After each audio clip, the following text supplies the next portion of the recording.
So I am currently 5.5 months post-op gastric bypass, and today I am going to be answering your questions. Hello guys, and welcome to another video. So yeah, I cannot believe it has been 5.5 months since my bariatric surgery. I flew out to Lithuania and got the RNY Gastric Bypass back in March 2022. It's currently August 2022, and you can actually go and see all those vlogs. I've documented the whole journey from going out there to having the surgery right here on this channel. So today I have got a bunch of questions from you guys that I've been collecting from YouTube and from Instagram, and I'm going to answer them. So let's just get straight into them. So first of all, I thought I'd mention my statistics.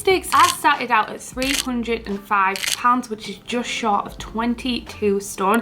This was before any kind of liver reduction diet or the pre-diet you do before surgery, and I am currently 216 pounds. So I am down just short of 90 pounds. I'm down 89 pounds. My weight loss has definitely slowed down in the last month or so, but that is pretty common with bariatric surgery.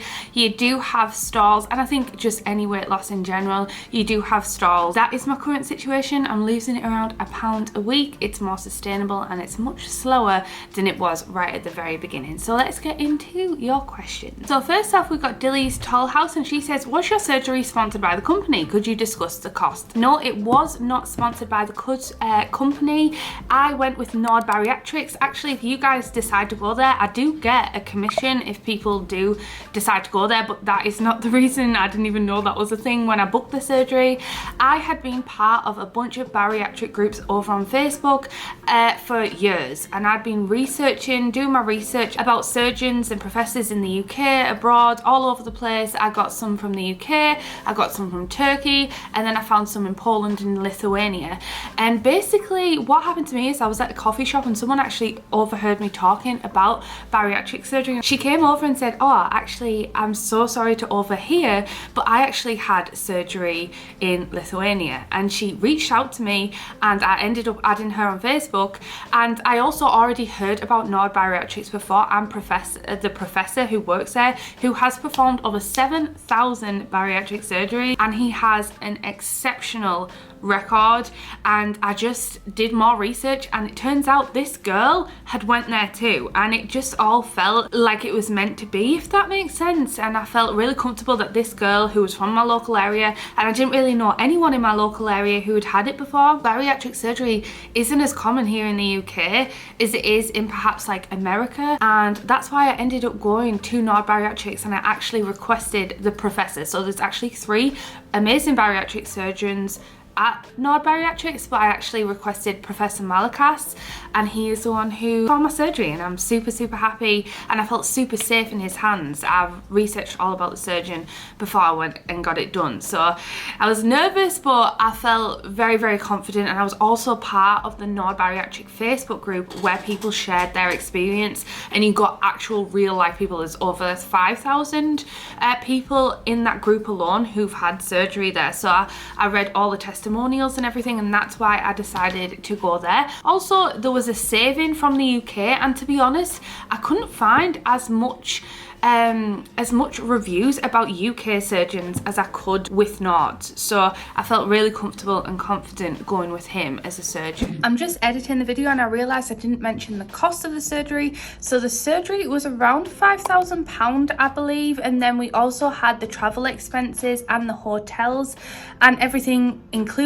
So overall, in total, it was around about £6,000 in total, including travel expenses and hotels. And also Dean, my husband, who ended up getting bariatric surgery 6 weeks after me at the same place, came with me as well, so that included his travel as well. So overall, in total, it was around about £6,000 to £6,500 in total. But you can actually head to the website and have the prices over there on the website, but just bear in mind you have your flights, your hotel, and all that stuff. He had a really great reputation, and I definitely would recommend you researching the surgeon who's going to perform the operation if you're thinking about doing any sort of surgery. A little more detail about why you decided to get gastric bypass surgery if you're open to talking about it. Okay, so this is probably going to be a very long answer, and probably something that deserves its own video. So let me know in the comments if you want me to talk about my battle with my weight since I was a very young teenager. I'll cut it really short, I felt like this was the final solution. I have been dieting pretty much since I was 13. Please let me know if you want me to really go into depth about this. I'm very open about it and will be happy to talk to you guys. So if you want me to kind of go really deep dive into this, it's probably going to be a long video.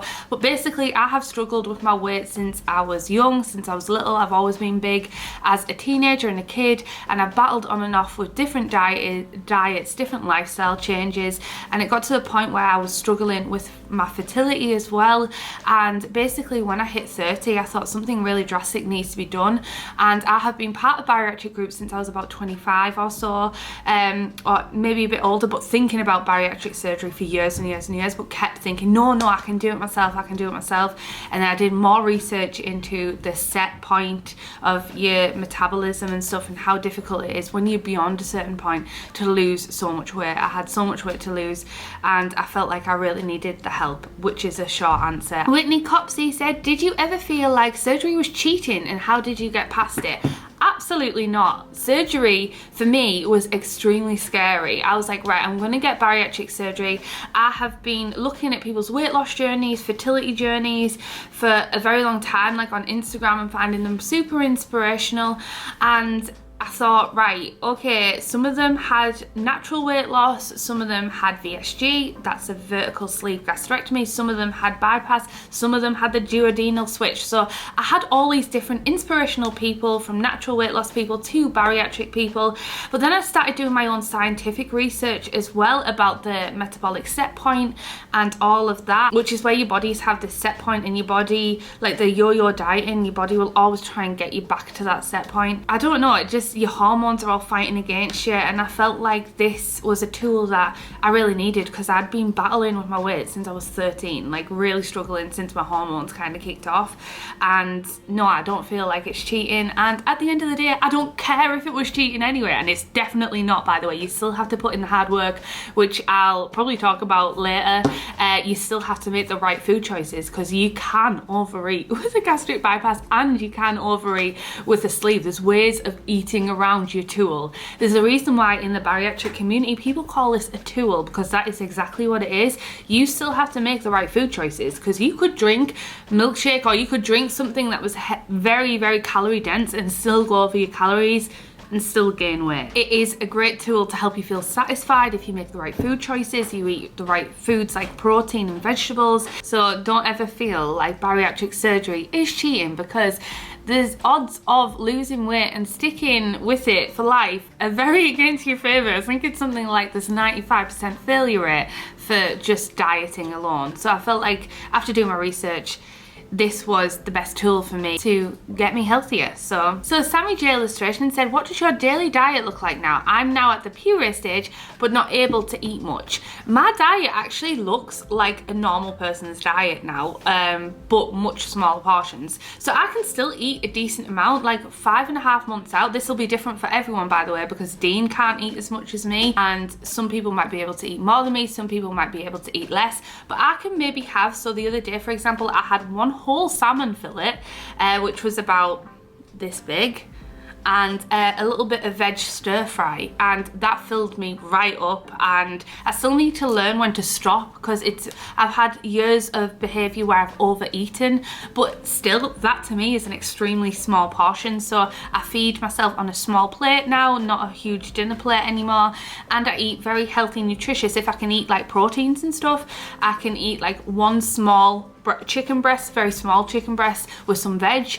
I often skip the carbs now. I try and focus on getting my protein and my vegetables in before carbs. So back before having surgery, I would maybe have salmon with a whole thing of rice and then loads of veg as well, and sometimes even 2 salmon fillets. My portions were huge, like I mean huge, to make me feel satisfied prior to surgery. So oftentimes me and Dean, when we were traveling, we would share a meal, and normally that's enough. And to be honest, if you look at what a normal portion of food is meant to look like, or what it used to look like back in, say, the 1940s, it is very different to the now new westernized portion sizes that we're all accustomed to. I feel like I'm now able to eat like a small healthy amount of foods, but you have to be careful with what foods you can go in, because things like slider foods, for example, slide right through your digestive system, and we're talking things like crisps, popcorn, things that are really easily digested that just slip through then. You can really overeat on them, so you have to be really careful with your slider foods. That's not to say you can't have a treat now and then. I'll have a little small bag of crisps, and as long as they're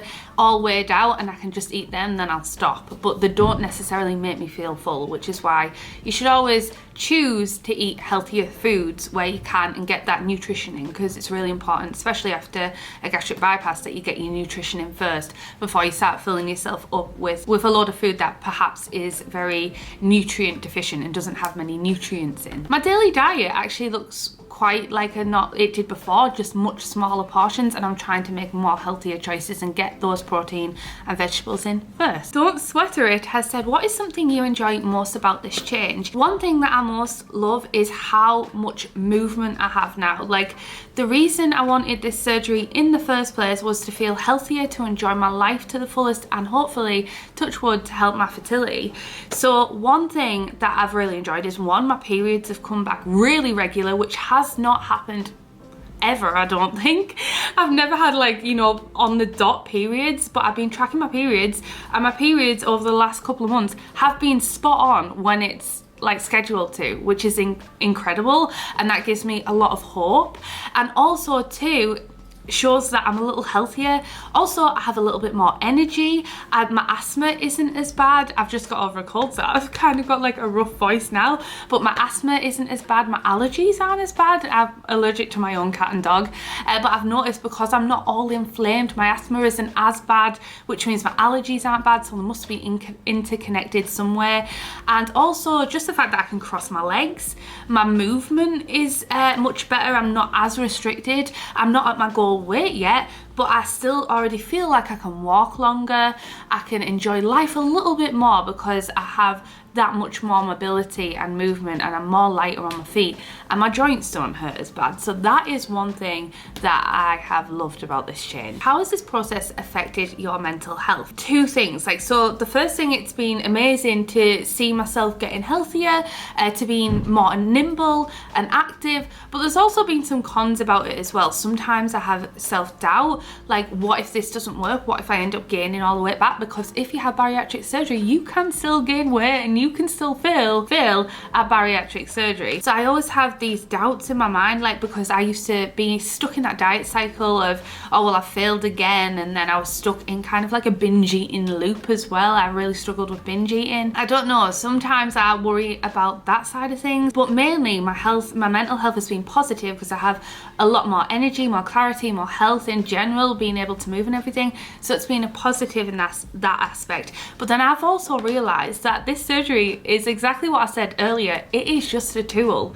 I still need to put the work in to be consistently losing weight and to be healthy. So I still need to make the right food choices. I'm working on my own mental health and trying to break that old binge eating habit and going to slider foods or comfort foods. I need to work on my health and my mental state for those side of things. So something me and Dean have talked about is potentially going into some sort of therapy or something like that to talk about these eating habits, because it is fine to have those comfort foods in small amounts. It's learning to break that diet cycle that's so negative, like you can't have that or you shouldn't have that. I really need to break this stigma and just be like, everything in balance and moderation. As long as I'm getting the nutrients in, as long as I'm feeding my body well, I can have those treats. And I need to stop labeling things bad and good, but also realize that the surgery is just a tool and I shouldn't be falling into old habits. We got a question here that said, on the flight back, were you not scared for blood clots or pulmonary embolism? So for those of you who don't know, after any surgery in general, it's not really recommended that you fly, or you're more at risk of pulmonary embolisms or blood clotting in general after any surgery. And to be honest, I wasn't too worried about this. I was worried in general.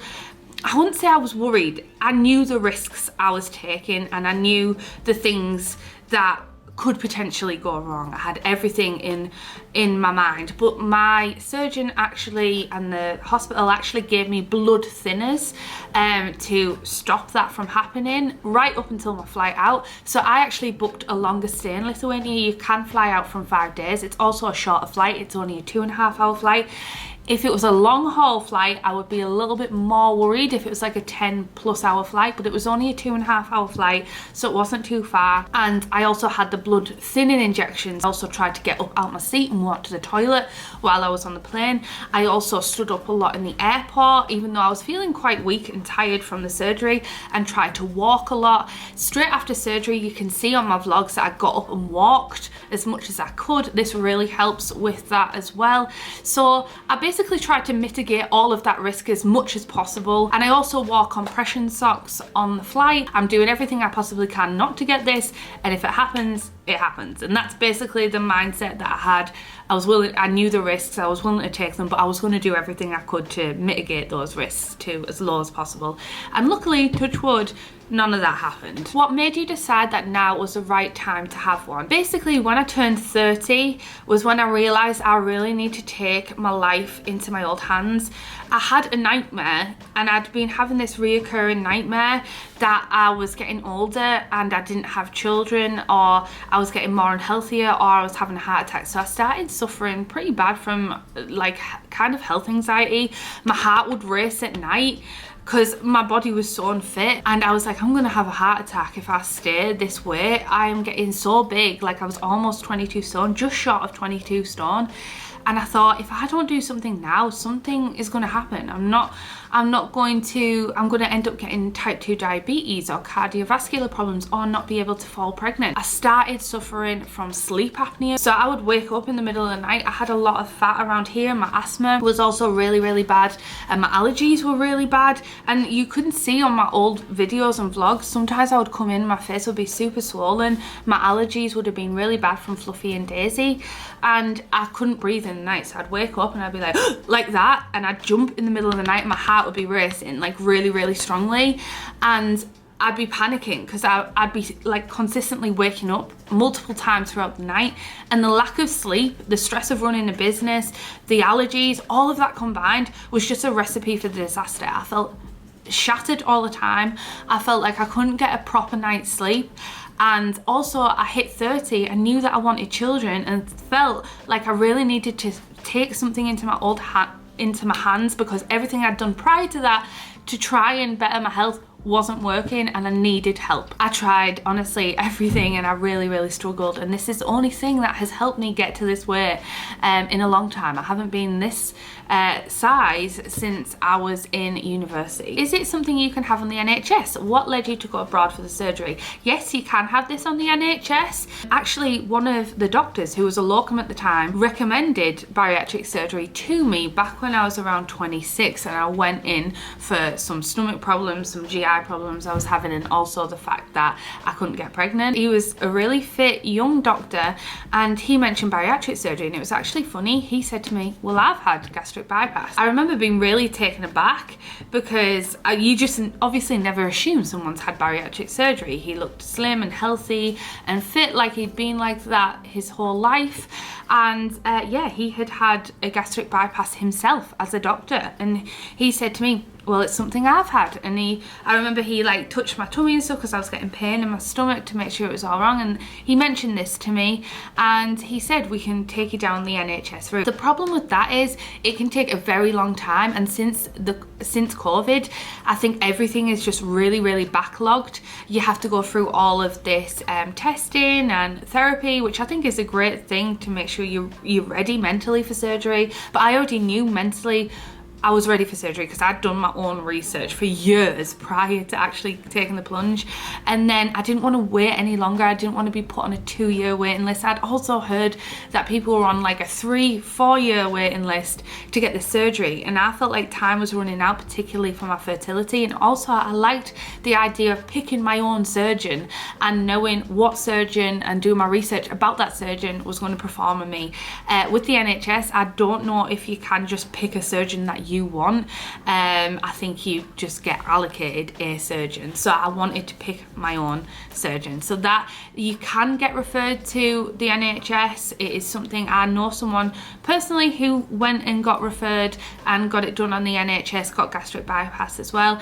But for me, time was of the essence. I managed to get the surgery really quick actually from booking it. I think it was like a month and a half from booking it. I'd already done all my thorough research, so you have to put in the research and know what to expect. I knew all the side effects, I knew all the bad side things that could happen. I also knew all the plus sides of things that could happen. I read medical papers, documents, honestly, I had done my research. So I knew that I was ready to do it. And I also knew that I needed to work on my mindset and that it was only a tool as well, and you don't just get the surgery and then magically lose weight, because that is not how it works. It works like that in the first few months when you can't eat anything, but as soon as you're healed again and can eat again, you can find ways around it. So that's why I decided to go private, because obviously I want to have children. I'm now 31 and felt like I really needed to kind of take those action steps. Also, you mentioned hair loss as a side effects post-op. What other ones are there? There are a lot of side effects that can happen after bariatric surgery. Hair loss is one of them. That could happen after getting ill.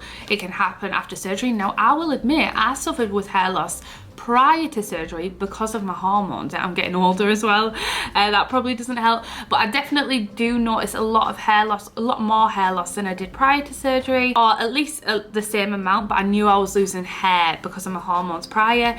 Other side effects are like digestive system issues. I've mentioned that I was constipated and still suffer with that, so I have to make sure I'm drinking enough, getting enough water in, getting enough fibre in, so you have to be really careful of that. They also have the opposite, where you can get diarrhea and dumping syndrome. So there's late and early dumping syndrome.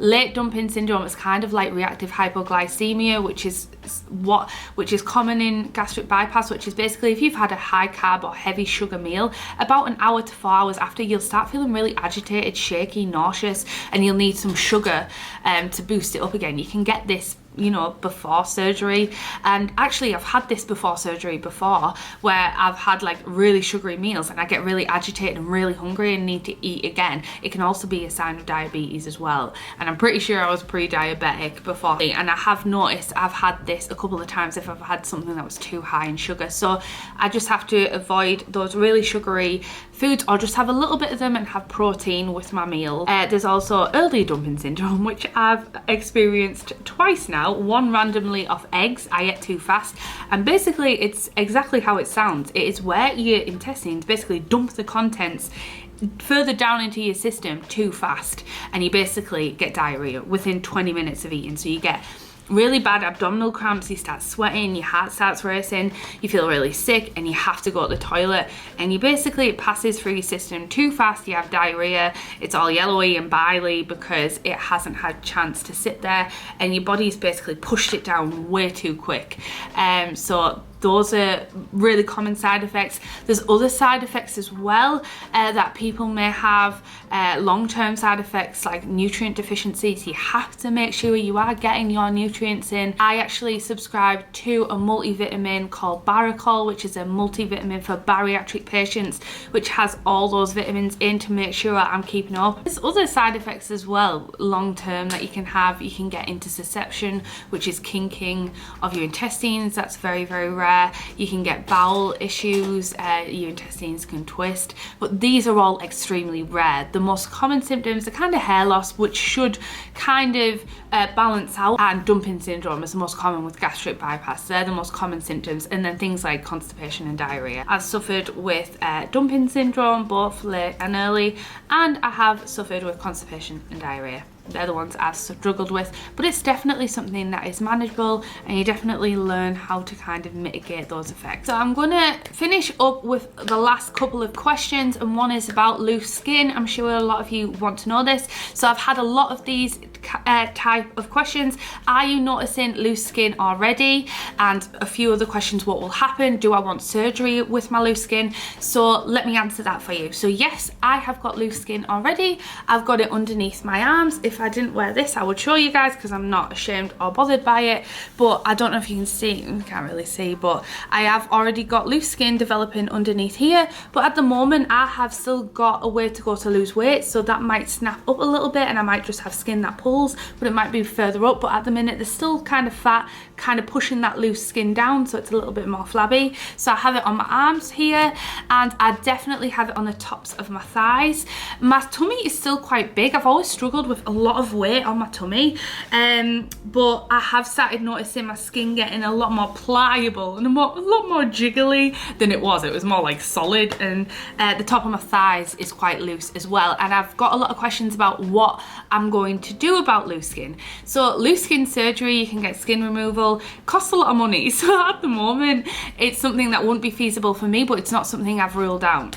So because I also want to have children, I feel like having a tummy tuck, because I have such a big tummy, I've always had a big tummy, I definitely know that I'll have a lot of loose skin on my tummy and I'll never get that natural flat tummy without skin removal. However, because I want to have children, and hopefully, touch wood, I'll be able to have children, there's no point me getting a tummy tuck before having children to then stretch it out, put my body through an intensive surgery, ooh, the lights have just went out, to then stretch it back out again in pregnancy. So my tummy will probably be the last thing that I get removed after hopefully having children.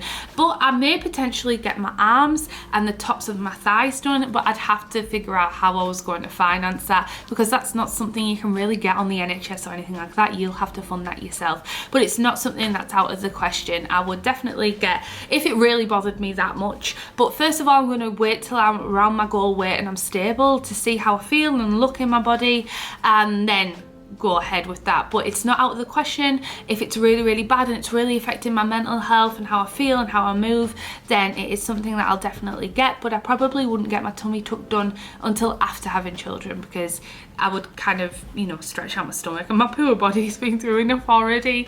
Oh gosh. Luckily, I haven't got it around my neck yet. Touch wood, it won't really go that way, but I know some people can get it around the neck if they had a big neck or anything. I'm hoping that'll be fine. But at the moment, I'm not bothered by it. I feel much healthier, and I would rather have loose skin than feel the way I felt prior to surgery, how unhealthy I felt. I honestly would take loose skin over that any day. So I hope this helps. We have been talking for 40 minutes. I've still got a lot more questions, but I'll come back to this in a few months' time when I'm a little bit further out and answer some more of your questions, and I'll keep you updated on the days in the life. Let me know in the comments what more content you would like to see about the surgery. Would you like to see what I eat in a day at home? Would you like to see some more Q&As? Let me know down below. Would you like me to keep updating? And if you're not already, please don't forget to like and subscribe to this channel. You can see my journey, see how we get on. I also want to start getting into fitness and weight training, so we'll probably be documenting that as well. So yeah, I hope you enjoyed this video. I hope you found it helpful, and I hope it answered some of your questions you had to me, and I'll see you all in the next one. All right then, thanks so much for watching. I love you. Goodbye.